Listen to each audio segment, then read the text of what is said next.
Land market research begins with the visualization of land sale advertisement data. Then we frame the research to a rectangular area in a 16:9 ratio, described around a 15-kilometer buffer zone around the city's administrative boundary, as we are looking for a plot within a half-hour drive from the airport. 3,061 plots of more than 1 hectare are recorded for sale within the area. The research frame reduces the number of plots to 1,456. Next, we change the map's coordinate system for more convenient work with various satellite data and visualize the plots on the map within the sample frame. We can immediately identify that in the city of Almaty, there are very few large plots, and significantly fewer in the southern mountainous part. Let's talk on data bias. The advertisements sometimes refer to hundredths of a hectare instead of hectares, and consequently the price per hundredth, as well as there might be a 49-year lease instead of a sale. For data cleaning and filtering, we apply description segmentation and machine learning.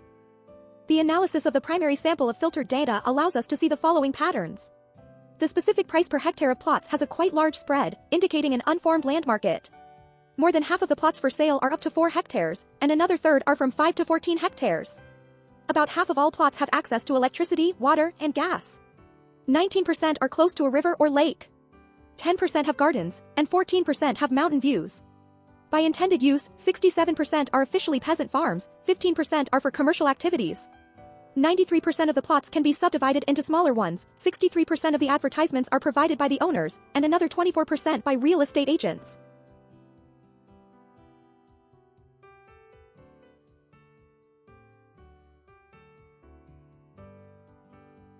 Next, we'll filter the plots using various risk filters. For this, we use different satellite data and results of scientific research.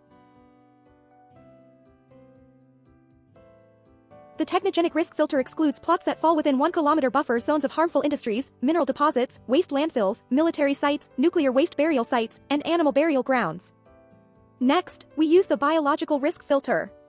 This includes seismic faults and areas of increased seismic activity, areas of high and medium threat of mudslides, areas of high and medium threat of flooding during floods.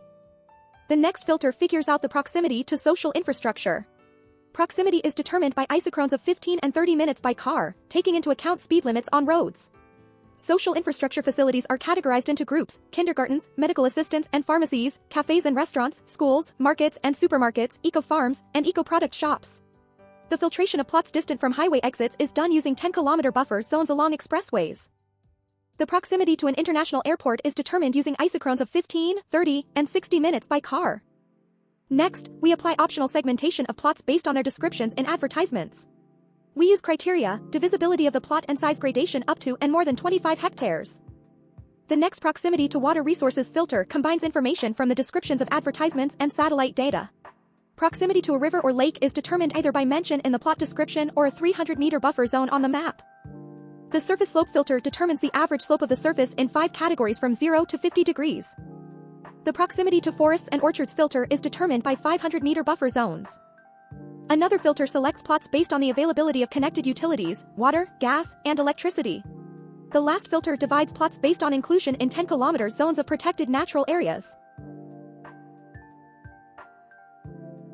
Having finally determined 13 plots, we understand that this sample is insufficient for a comprehensive market analysis, and we repeat the procedure by combining all the aforementioned filters into a machine learning algorithm, initially expanding the sample range of plots from 5 to 50 hectares compared to the original 5 to 25. By stopping the filtration at the segmentation of plots according to advertisement criteria and cutting off the northern part of the map along the Big Almaty Canal, we obtain analytics.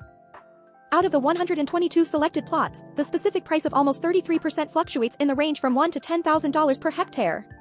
67% of the plots are small, from 5 to 14 hectares, another quarter are large, between 25 and 50 hectares. More than half of the plots have access to electricity and water, and a third to gas. A quarter of the plots are close to water. More than 30% have mountain views. 15% include a garden. Officially, 81% are peasant lands. More than 80% are divisible, and 65% are sold directly by the owners.